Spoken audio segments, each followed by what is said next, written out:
to change the Interesting. One last question for Ma'am, given this slide shared by Professor Rommel. Before we go to questions from media, would you think BARM is better off with a set of revolutionary leaders versus a set of traditional leaders as presented by Professor Rommel? Well, BARM has been led by both, actually. So it seems to be an experiment that people have learned to accept. You had the MNLF before, now you have the MILF, but at the local level, it's still the dynasties and the traditional politicians who rule. What is important is to strengthen the relationship between the local government leaders and the leadership of the region if we are going to really make the experiment of autonomy successful. I just wanted to say something about the dynasties, no, nationwide. You have to go back and check your news sources, and you will realize that tend to have dynastic politics did not start in the areas where we have real dynasties. That started in Luzon. And our leaders, when they saw that you can have a mayor and a congressman, husband and wife, why the heck shouldn't we? We have dynasties. So, BARM followed. The leaders of BARM followed what people in Luzon and Visayas were doing. So, if you want to do something about dynastic politics in BARM, which BARM is now doing, you really have to go back and implement the constitutional prohibition of dynasties. So you have to ask the voters, can't they really vote in people who will make sure that you can implement that part of the Constitution? Well, again, I say, I have no idea. Sige, ma'am. Let's open the floor to questions from media. Go ahead, please. Good morning po, Ivan Alvarez from UNTV. Kanina po nabanggit na yung BARM new chief po has great credentials. Pwede po ba nating specify, are we expecting a stronger and peaceful leadership from the new chief minister of BARM? Iba mo na. Kayo mo naman magsasabi. I think that's the expectation of national government. That's why the president appointed Chief Minister Makakua. In other matters lang po, kanina di po nabanggit ni Professor Banlawi na Duterte has massive supporters and still commands Mindanao and Visayas, also Luzon. Pero ano naman po kaya yung ina-expect nating support ng Mindanaoan sa PBBM administration ngayon? Are we expecting trustful? Are they still trustful and supportive of the current government considering the issues revolving around the past and the present administration? If you will look at the result of the impeachment, you know, many congressmen from Mindanao voted in favor of the impeachment. They endorsed the impeachment to the Senate, you know. So I don't know if they will change their minds after the arrest, because, you know, all those politicians that voted in favor of the impeachment of BP Sara used to be aligned also with Duterte. So I don't know if they will change their minds again. But now, things are changing at the local. You know, as we start the campaign right now, the Alianza Pilipinas is having difficulties now making nationwide campaign. They even postponed many of their campaign sorties because of the rallies being conducted by pro-Duterte supporters. And even in the campaign rallies initiated by the administration, there were some people penetrating their ranks, shouting Duterte during administration campaigns. So they, and if we will not prevent those incidents, it might lead to some sort of, face-off between administration supporters and the opposition supporters. Right now, it's very clear, very very clear. The divide in our elections is very clear. Either you're pro Marcos or you're pro Duterte. Yeah, it's really a strong manifestation of oligarchic competition happening in our midst. Follow-up ko lang, Professor Romel, given you said that either pro-Marcos o pro-Duterte, can you also say na pag pro-Marcos ka, pro-US ka? Pag pro-Duterte ka, pro-China ka? Ngayon, I see another indications, kasi I'm talking to some pro-Marcos people. They said, no, it doesn't mean that if you're pro-Marcos, you're anti-Duterte. They are said that, like, Amy Marcos. Amy is pro-Marcos. Pro-Marcos, but pro-Duterte, but against the actions of the government. They're against the actions of the government.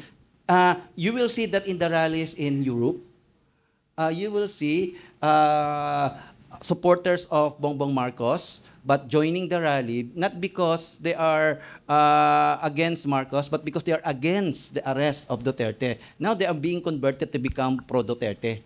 So I don't know if that kind of conversion will happen at the local level now, especially those running for congressional districts and running for governors, running for mayors and city mayors. Let's see. If I don't know if you've seen the SWS survey that was released in January, I think, looking at December approval ratings and comparing it with the third quarter approval ratings. And BBM's approval ratings dropped, but so did Sara Duterte. So, if PRRD's popularity is so high that it can bring up Inday Sara, why did Sara Duterte's rating fall at the same as BBM? Ricky Rivera po ng we're being live stream MNBC, so it should be English. Okay. First question, ma'am. I heard na the previous narrative about Imperial Manila nag-resuscitate sa Mindanaoan youth according to reports because of the alleged intervention of Malacanang dun sa affairs of the BARM. Especially on what Professor Banlawi raised kanina, yung black budget. And they're actually blaming sila Zia Alonto of the speaker side for fermenting this. And there's also talks that this administration wants to fragment the MILF. As a peace advocate, your thoughts about it, and also Dr. Banlawi. This is the first question. Well, I think what is important given our situation in geopolitics, we are caught between China and the US. There is a tendency now for extremism to rise because of what's happening in the Middle East, in Gaza, Palestine, Syria. So we have to do everything we can to ensure stability politically, economically. And key to that is to make sure that in Mindanao, Yes. the stability holds. So I would expect that the national government, with people who were clear thinkers, like Secretary Teodoro, for instance, Secretary Recto, who's very, who really wants to make sure that our financial situation does not deteriorate. I would expect them to make sure that the president is well advised to secure the stability of the South by making sure that the peace agreement holds. Correct. And the peace agreement is not going to hold if you fracture the leadership of the MILF. I think PGMA learned that lesson well Correct. when they attempted to fracture the MNLF and succeeded. It did not turn out very well for us. So these are considerations that the national government has got to pay attention to. Whatever political moves they're going to make. Follow up, ma'am. I received a text from Attorney Usman saying that the MILF commanders right now are in war footing.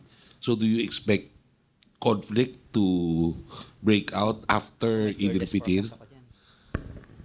I don't think so. I think the MILF, watching how they negotiated with government all these many decades, the MILF really learned from the lessons of the MNLF years. So I would think that the old guard of the MILF will try to make sure that they do not commit the same mistakes. Ang worry ko are the new leaders. New leaders who are frustrated not just with the situation in Barm but the situation globally. What are we doing in Gaza? What are we doing in Syria? Why are we, their Muslim brethren, not helping the Ummah? So that madaling gatungan. Okay, follow up again to that. Is it possible for the narrative of the Sultanate mag-take root ulit doon? Within that area? Kasi you've been there many times palagi. So, gagap mo yung pulso doon of the people. Meron bang ganong talk or discussion? Well, traditional leaders always have influence. Ang problema lang with the sultanates in the south, again, fragmentation. So Sulu, which used to have only one sultan, you now have, God knows, more than a dozen who claim that they are sultan. There's even one sultan who has Chinese origin, and I think who's either in Hong Kong or in Brunei, claiming he is the sultan. So, Dr. Banawi. Well, I have some fearless forecast for the Bangsamoro region based on our continuing research in the area.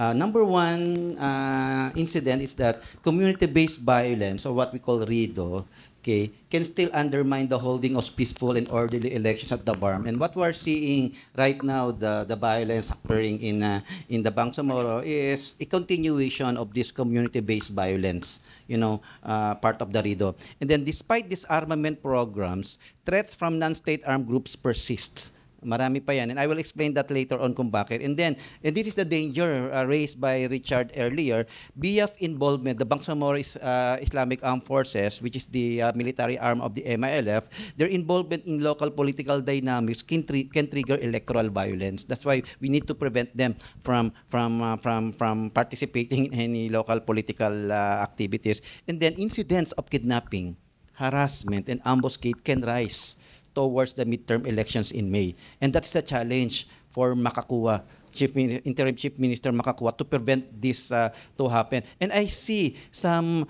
danger signs. Ano to yung mga danger signs ko? This is my current research on in the area, that despite the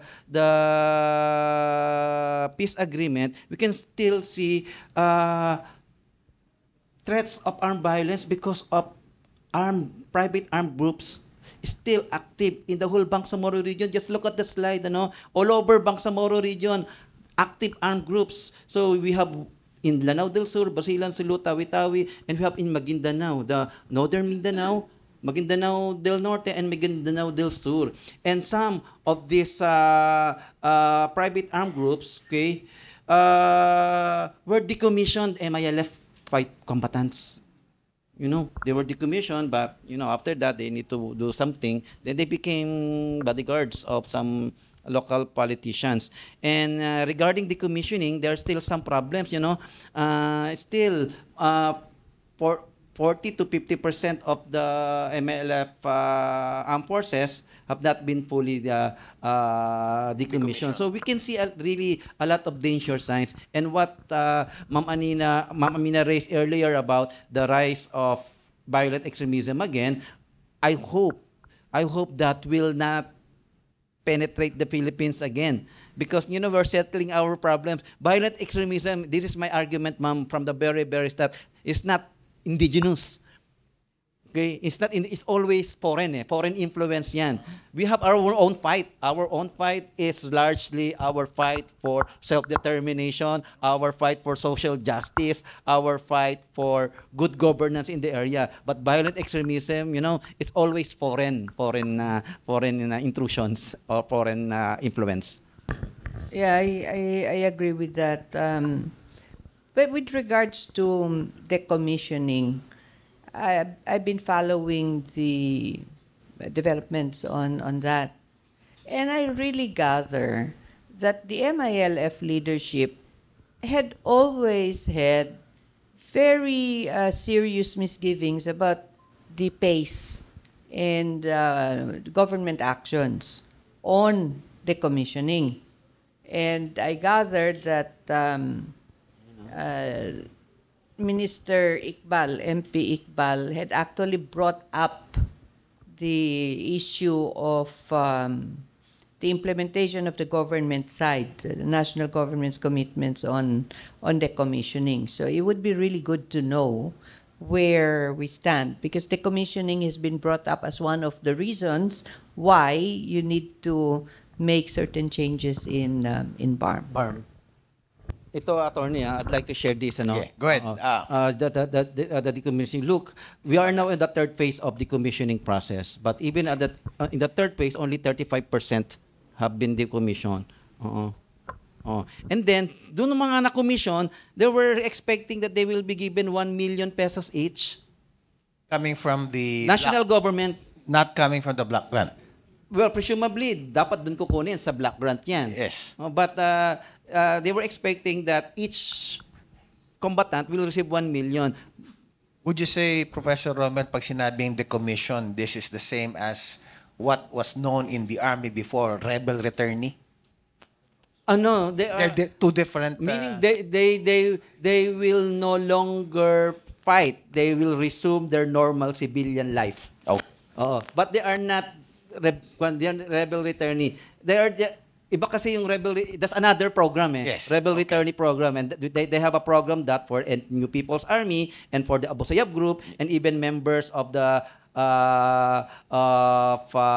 other armed groups in Mindanao. But in the case of MILF, this is part of the peace process that they will be decommissioned, meaning they will no longer raise armed struggle against the government, that they will no longer be warrior, they will become normal civilians. Sige. So that's the purpose of the commission. And on that note, one last question. Go ahead, Dodi.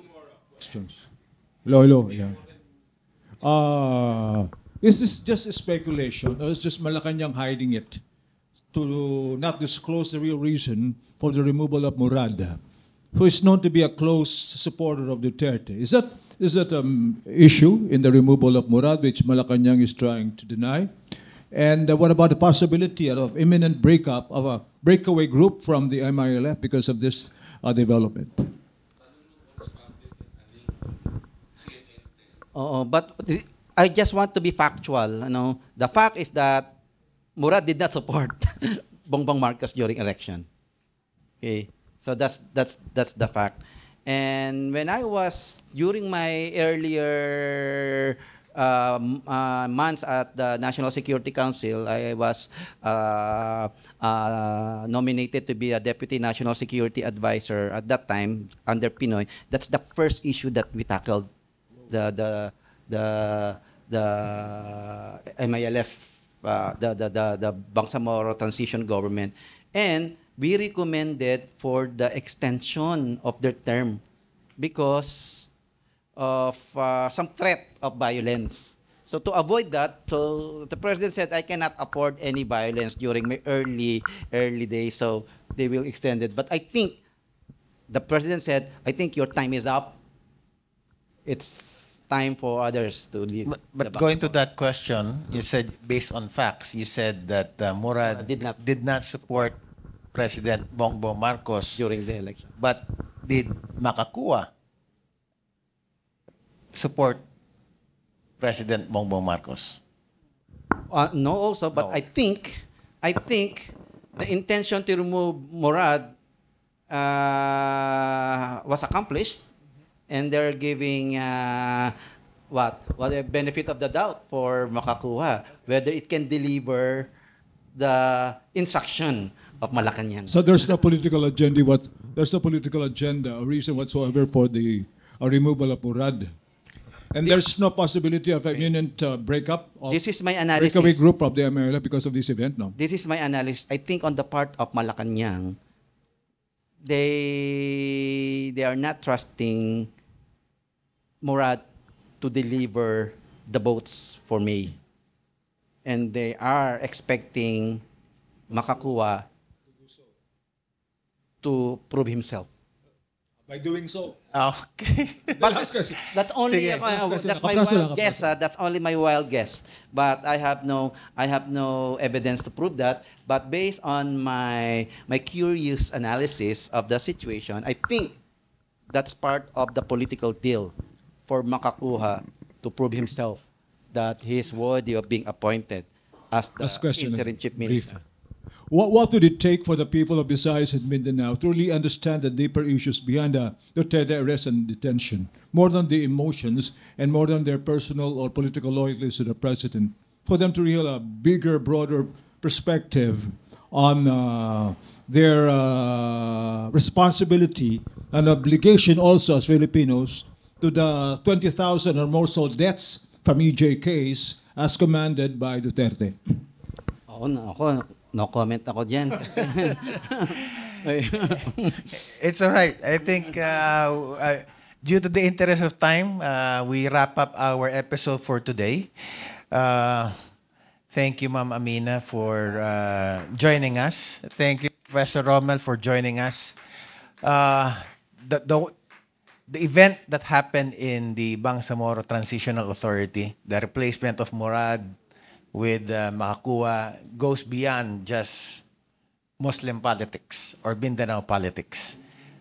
Is it a proxy war? We do not know. But I think the so-called Imperial Manila should take notice, given the volatility of election violence can be very tricky in that part of the country, as well as other parts of our country. And with that, mabuhay ang Panginoon, mabuhay ang Pilipinas, mabuhay ang Pilipino. Maraming salamat po.